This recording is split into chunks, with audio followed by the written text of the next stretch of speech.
Okay, so this batch is a pretty good mix of different things that I have both purchased and collected.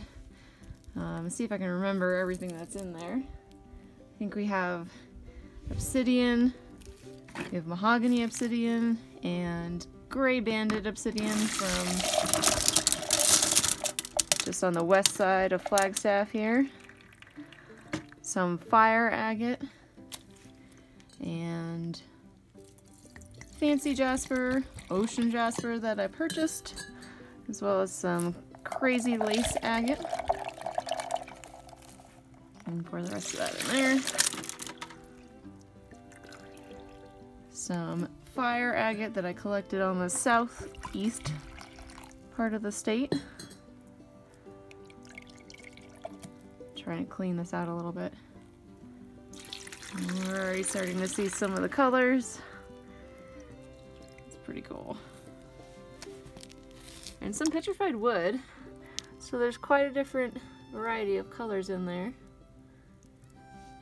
I'm gonna pour some more water so you can see what they look like.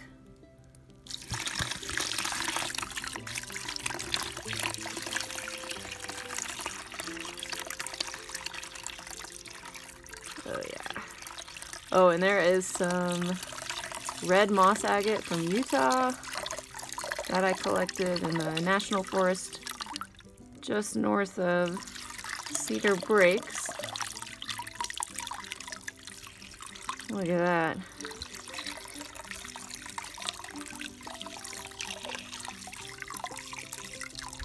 And this is just the first grit. So this is coarse grit. I've taken and done for about a week. And that's when you see really what the shapes of the rocks are going to be. The most material is taken off.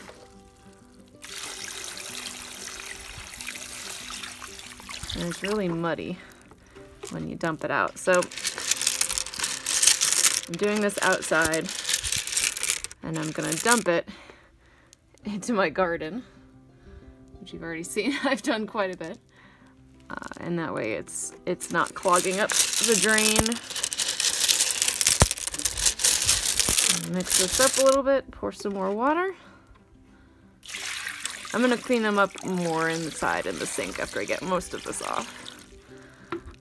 But now it's sitting in the water here, so we'll do a dump.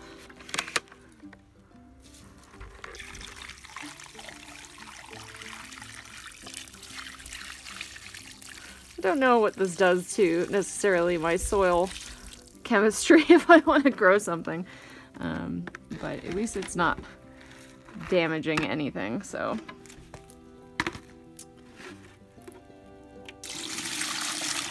Alright, that's pretty good. So there's quite a bit of different colors in here. The mahogany obsidian. Some really colorful Arizona petrified wood. I believe that's more petrified wood. Fancy jasper. Ooh, look at that. That's really pretty. Oh, here's the ocean jasper. This is about what they're going to look like when they're polished. When they're wet, they look very close to that. Some agates. So I'm going to clean these up just a little bit more, and then we'll show you more of what it is. Okay, so I've cleaned them off a little bit more so that we can see without the muddiness from the grit and the rock dust. And I've set them in some water because the water really brings out the different colors and the patterns. And like I said before, it's a good example of what they're going to look like when they're all polished. So hopefully you can see these pretty well. Got some fancy jasper. That one looks really cool. It's kind of like a turquoise blue. And this is not everything. I did put some back into the bucket here. But these are kind of the best examples, I think, from that batch. So a variety of things. These are all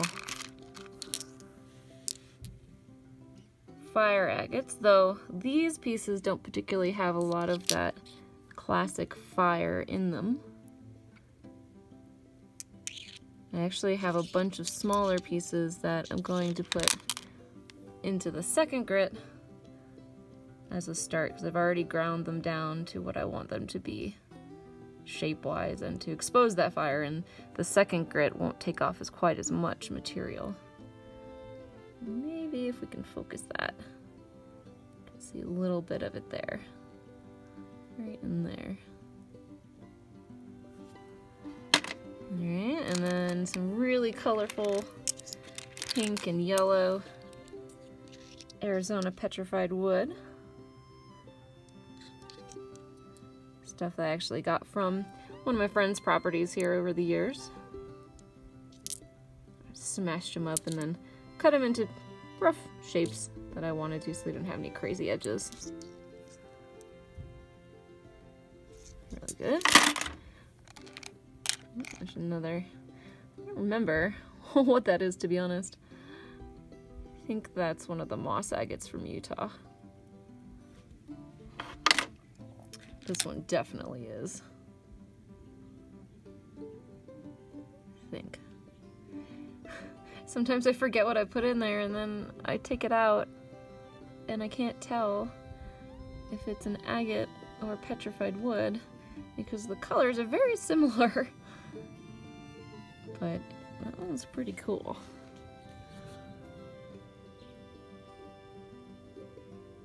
Some really interesting patterns. And the silver stuff on here is from the Tumbler. I'm not quite sure why it does that. It might be from the grit, but it does come off in the later stages. And I've got some more fancy Jasper.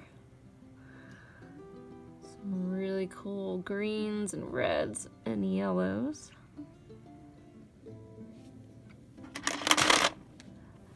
A really cool piece of ocean Jasper, and these are ones that I purchased. Purchased them rough from Etsy. Pretty cool. Oh yeah. These are cool. These are the moss agates from Utah.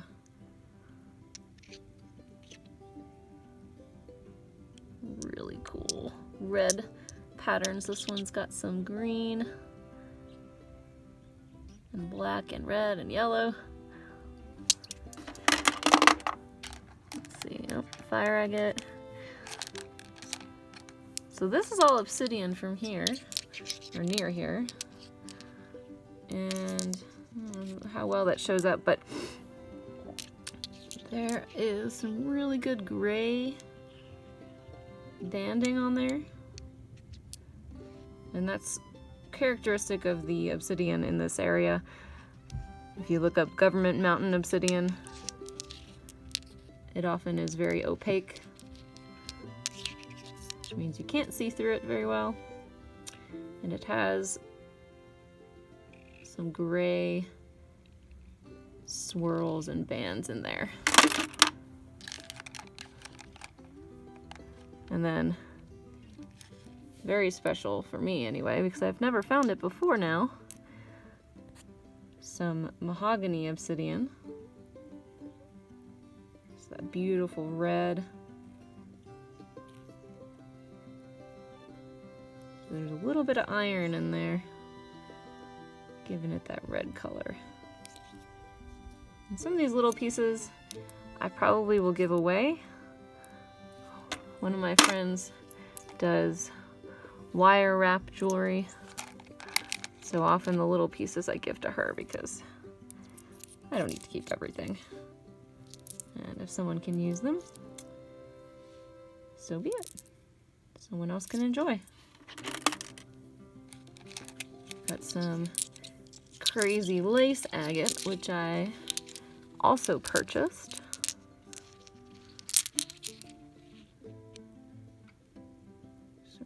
really cool patterns in there. Wow. So I did break and shape these a little bit before putting them in the tumbler.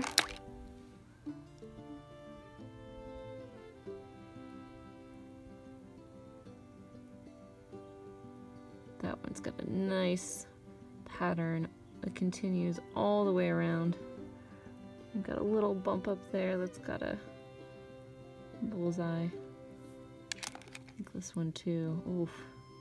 That is my favorite so far. Look at that.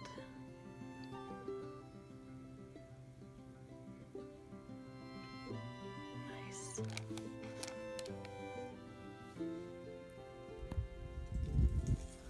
All right. So, the next step is the medium grit, and because so much material has been lost with the coarse grit, usually I fill it up with plastic pellets, but what I'm going to do this time is actually fill up the gap in the tumbler with those other fire agates that just need to start on the medium grit because I've already ground them down. So we'll put those back in and wait a week and see what comes out. Alright, it's been a week in the medium grit, and I put the fire agates in as well, so we're going to be able to see how those are coming along. And yes, I did remember to turn the phone sideways this time. I know last section probably some of you were like, oh, vertical. Vertical picture, total rookie move. Yep. Yes, it was. You know, I'm still learning. So hopefully I'll remember to do it from here on out. Oh. And it'll be the right way, and you can see all of the rocks at all times. So we're gonna dump these in here. Clean them off. Let's get some water in there to clean out the tumbler too.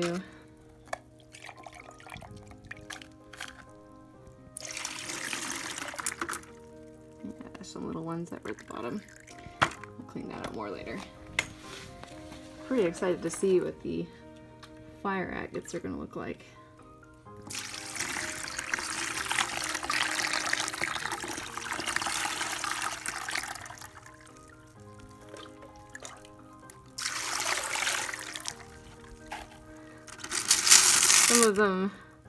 Some of the fire agates I did put in only for a few days because they're pretty small, and I didn't want to lose too much of the material and actually take away that fire that's in them. One of the other things too that I wanted to look up, I mentioned that the mahogany obsidian had these red marks because of iron, and I read also that it could be hematite or magnetite that makes the red. So it's possible that it's one of those. You know, the volcanoes in this area, the volcanic rocks, do have a lot of iron in them, so that's kind of what made me think of it only as being iron for the red, but you know, learning new things.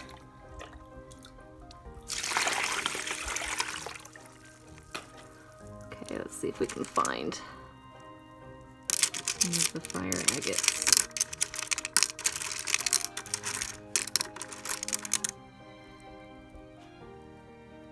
That's a pretty good one. I'm gonna have to spread these out and separate them a little bit so we can see the detail a little better. Okay, I've taken out some of the best examples of the fire agates that were in there, and I also figured out what is making these little scratches, the metal scratches on the rocks when I take them out. It's not the tumbler, it's not the grit, it's actually my sifter. Oh, so I don't know. I mean, I may use a plastic one instead next time, but I'm not really too worried about it because it does come off. The little scratches come off when you polish it, and then it won't be a big deal. but it does make it a little hard to see when you take them out, and it's a little annoying. So anyway, take a look at that.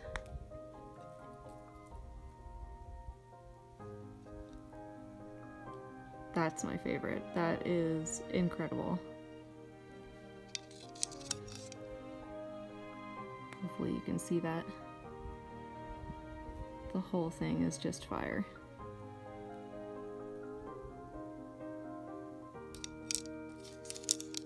And these other ones have some banding as well as some of the fire right there.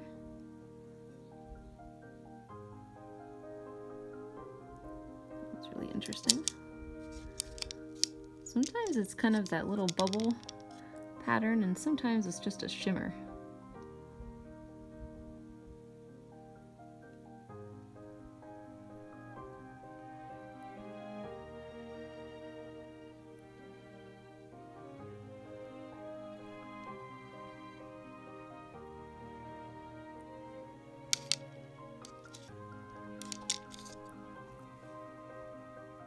The bubbles in this one are kind of big, and you can see it down in there. So when these get polished up, it'll be even better, because that was just medium grit, so we still have fine grit and polish left to go. I'm going to put them back in. Probably have to put some of the plastic pellets in this time to take up the space, so I'm not going to put any more new rocks in there. But we'll put them in through fine grit, which is like pre-polish, and polish, and then we'll show you what it looks like at the end. Alright, so it's actually been 2 weeks in the polish in the tumbler, and the first week I had these in here, I'm not sure exactly what happened. They did not come out shiny. I think maybe I accidentally put the fine grit pellets that I had used previously into with the polish, and so the residue from the fine grit didn't allow the rocks to be polished.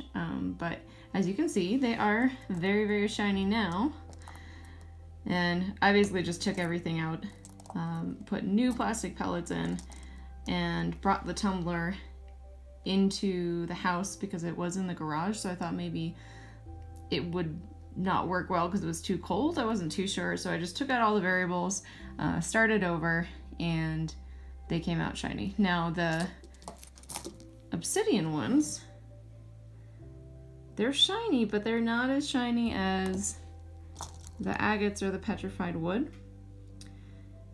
and that may have to do, I guess, with just the material. I don't know, they just don't shine up as well. I mean, it still look pretty cool, but they're not quite as shiny. It's kind of hard to see that red in there. A lot of these came out really, really nice. Some of the lace agate. And fancy Jasper. And I am going to do a little slideshow of some close-up pictures of these at the end here so that you can see them a little bit better.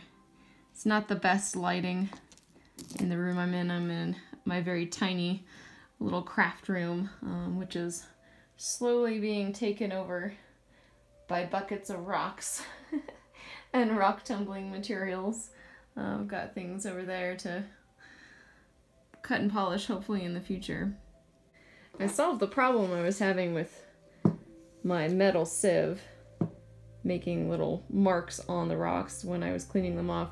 So I just took this big garment bag, and when I took them out of the polish, I actually dumped everything into here, so the garment bag was protecting everything. And then when I got all the rocks out and just the plastic pellets were left, I just turned it inside out, and then I could just let it dry and dump the pellets back into the bag that I was using, because I do reuse all of the pellets.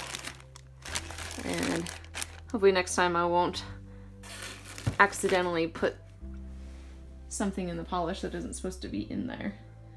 Another thing I noticed too I'm having trouble with is the residue for the polish. So some of these rocks that have cracks or little imperfections, the polish gets stuck in those cracks and you end up with this white residue that's on there. And then, you know, I'm not too sure how to get it off. I've already put these in a burnishing stage for about 8 hours, so just with soap and water, and it's still on there. I actually tried boiling the rock. Tried one of them, one of the ones that I didn't, you know, that looks kind of junky anyway, but it didn't really do much. So I don't know, that just may be something that is unavoidable. You know, of course, the smooth sides don't have that, they aren't affected, but if there's any sort of little cracks, then it gets in there. So some of my favorites here, of course, the moss agate from Utah. Let's see if I can get that into the light for you. The patterns on that one and the colors are really amazing.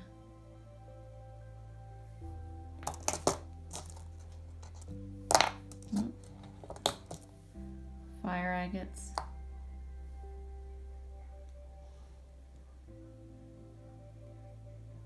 Can't get it to show up too well now. The pictures will be better. See if I can find that really, really good fire agate. It's the problem when you dump them all out in a pile. Unless you sort them, they get a little lost. Oh, there it is. Yeah, this one's still my favorite. That came out really, really nice. And I think when I get a flat lap machine, this one and some of the other ones, I'm going to flatten the back where it looks a little bit kind of junky on the back, and maybe tighten up the sides a little bit and make them into more of a cabochon shape.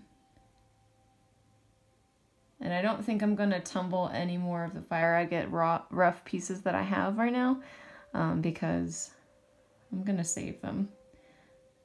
Save them for when I have more control. You don't have a whole lot of control with the tumbler. But that is super cool.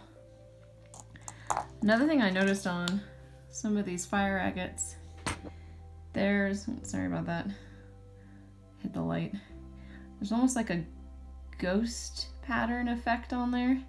So, you know, you've got the main color bands and the fire, but then if you go to the reflection of the rock, you can see a lot of the little very subtle patterns that are just in the surface of the rock. And I got some pretty good photos of that as well. So you'll be able to see that better in the photos. Some more of the fire again. So that's a start to finish on the one batch of tumbled rocks. A variety of different things. I hope you enjoyed that, and I hope you enjoy the slideshow at the end. And if you want to see more tumble videos, I'm going to create a playlist just specifically for that. So stay tuned, and we'll see you next time.